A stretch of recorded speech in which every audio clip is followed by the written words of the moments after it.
कीर्तिका का लेक्चर 2, जहां हमने दादी के बारे में पढ़ा कि उनकी मन्नत से किस तरह से ईश्वर ने फटाफट एक के बाद एक 5 लड़कियों को धरती पर उतारा।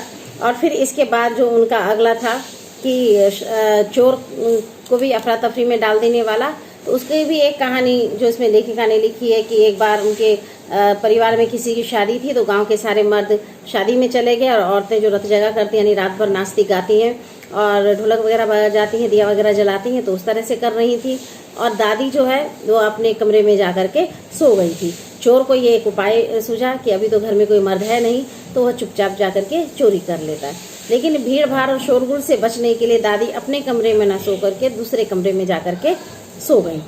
चोर ने भी जब सेंध लगाई तो उसे ये पता नहीं था कि जिस कमरे में वो सेंध लगा रहा है उसी में वो बूढ़ी माता सोई हुई है, वो ये नहीं जानता था। और उसे क्या पता था कि इतनी बड़ी बूढ़ी पुरखीन अपनी जगह बदल देगी। खैर, उसके दिमाग में तो पूरे मकान का जो नक्शा था, पूरा ज्योग्राफी था, उसने वो बिठा करके वो अंदर घुसा था कि इस रूम कमरे से वो अंदर जाएगा और चोरी करके बाहर निकल आएगा। खैर, बुढ़ापे की नींद थी, दादी की नींद खुल गई और उनकी आहट, पैरों की आहट जब उनके कानों में गई तो उन्होंने पूछा कौन? तो चोर ने युगों से चला आ रहा एक जवाब दिया, जी मैं। तो पानी पिला, माँ ने चोर से कहा पानी पिलाने को, तो चोर झिझक गया। तब तक माँ ने बिस्तर के बराबर में टटोल कर देखा, लोटा खाली था। तो उसने कहा कि हाँ ये लोटा ले और कुएं से पानी लिया, लेकिन कपड़ा कस करके बांधना और देख तरीके से इसको छानना। चोर घबरा गया, किसे कैसे पता चला कि मेरे मुंह पर कपड़ा बंधा हुआ है, ठीक है, और मेरे कमर में भांग। उसे पता था कि इनका भगवान से सीधा तार जुड़ा हुआ है, ये जो भी कहती हैं वो हो जाता है। तो बड़ा परेशान हो उठा। फिर माँ ने कहा भाई जल्दी कर भाई, बड़ी प्यास लगी है। तो घबराहट के मारे सच बोल जाता है कि माँ जी मैं तो चोर हूँ। तो उसने कहा हुआ करे भाई चोर, पहले पानी तो पिला, देख मेरा धर्म मत बिगाड़ना, लोटे को मुंह पर कपड़े से अच्छे से बांधना और हाथ को रगड़ कर धो करके और साफ पानी भर करके लाना। तो उसने कहा कि क्या आप चोर के हाथ का पानी पी लेंगी? तो कहता है कि अब इस सब नाच गाने में लगे हुए हैं, तेरे मेरे और भगवान के सिवाय तो यहाँ कोई है नहीं कि जो मुझे पानी पिलाएगा। भगवान वहीं कहीं बराबर में धरे। ये सुनकर के चोर घबरा गया और लोटा लेकर के पानी लेने चला गया। लेकिन जब वो पानी लेकर के वापस लौटा तो पहरेदार ने उसे देख लिया और उसको फिर मांझी के पास ले गए। मांझी ने आधा पानी खुद पिया लोटे से और आधा पानी फिर उसको पीने के लिए दिया और कहा कि देख अब एक लोटे का पानी पी करके हम दोनों माँ बेटे हो गए, अब चाहे तो तू चोरी कर या खेती। पर अब चोर बेचारा किस लायक रह जाता, सो उसने चोरी का रोमांचक धंधा छोड़ा और खेती बाड़ी में लग गया। लेखिका ने कहा कि एक दिन उस चोर को देखने का मौका भी मिला तो बेचारा बड़ा ही डरा डरा सा और एक सीधा साधा इंसान की तरह लेखिका को समझ में आया। 15 अगस्त 47 को जब देश की आज़ादी मिली तो सब तरफ आज़ादी का जुनून था और लेखिका को भी जाने का मन था, लेकिन उन्हें टाइफाइड था और उस समय टाइफाइड काफ़ी खतरनाक माना जाता था। इसी के लिए उनके पिताजी ने उन्हें जाने की इजाज़त नहीं दी। घर के सारे लोग चले गए और उनके पिताजी लेखिका के कारण घर में रह गए। बहुत रोती हुई उन्होंने अपनी बेटी को ब्रदर्स कराम जो उपन्यास को पकड़ाया और उसे पढ़ने के लिए कहा। किताब जब लेखिका को मिल गई तो वो उसको पढ़ने में लीन हो गई और फिर उसने दोबारा रोना नहीं शुरू किया। पहली बात में तो वो समझ में नहीं आई उन्हें वो किताब कि इसका मतलब क्या है। जितने बार पढ़ा लेकिन वो बार बार आपस में मिलजुल जाते थे। लेकिन उसका एक अध्याय था जिसमें बच्चों पर होने वाले अत्याचार के विषय में लिखा गया था, उसे उन्होंने कई बार पढ़ा और बाद में वो उन्हें कंठस्थ भी हो गया था और उम्र के हर पड़ाव में लेखन के उनके भाग को प्रभावित करता रहा। ठीक है, मांझी की मन्नत का असर रहा होगा। मैं ही नहीं, मेरी चारों बहनों में कभी भी किसी को लड़की होने के नाते हीन भावना का शिकार नहीं होना पड़ा। नानी, माँ और परदादी की परंपरा को आगे रखते हुए इन्होंने भी लेख पर चलने से इनकार किया और अपनी अपनी तरह से इन्होंने जीवन जिया। बड़ी बहन मंजू भगत थी, घर का नाम रानी था, बाहर का मंजुल। लेखिका अवतार हुआ मंजुल भगत और लिखना शादी के बाद शुरू किया। इसके बाद फिर उनकी जो दूसरे नंबर पर थी वो मृदुला गर्ग, इनका नाम भी उमा था और बाहर का मृदुला। इन्होंने भी शादी के बाद ही लिखना शुरू किया और इसके बाद ये आगे की परंपरा फिर सब चलती चली गई।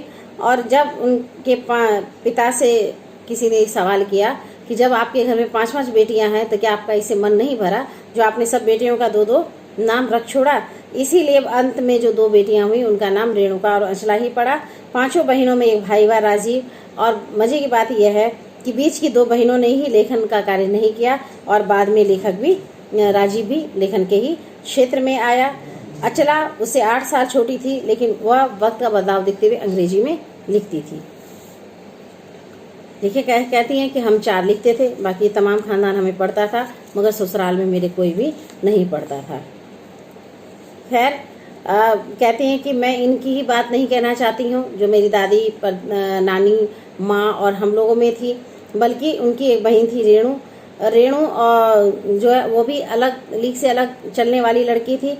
और स्कूल वापसी में जब उसे गाड़ी लेने जाती तो वो गाड़ी में बैठने से इनकार कर देती और कहती कि गाड़ी में क्यों, थोड़ा सा सफ़र है, रास्ता है, इसे तो पैदल भी चला जा सकता है। और गाड़ी में बैठ करके सफ़र तय करना मतलब सामंतशाही का प्रतीक है, इसलिए वो ऐसा नहीं करेगी। और उनकी जो छोटी बहन थी अचला, वो गाड़ी से आती है, उसके पीछे पीछे रेणु भीगते पसीने से भीगे हुए चली आती। ऐसे एक दिन फिर रेणु ने एक चित्र मंगवाया जनरल थिमैया का, उसे पत्र लिख करके एक चित्र मंगाया और वो एक नौजवान उसे चित्र देने के लिए मोटरसाइकिल से भी आया पड़ोस में। तब उसका रुतबा भी काफ़ी बढ़ गया था।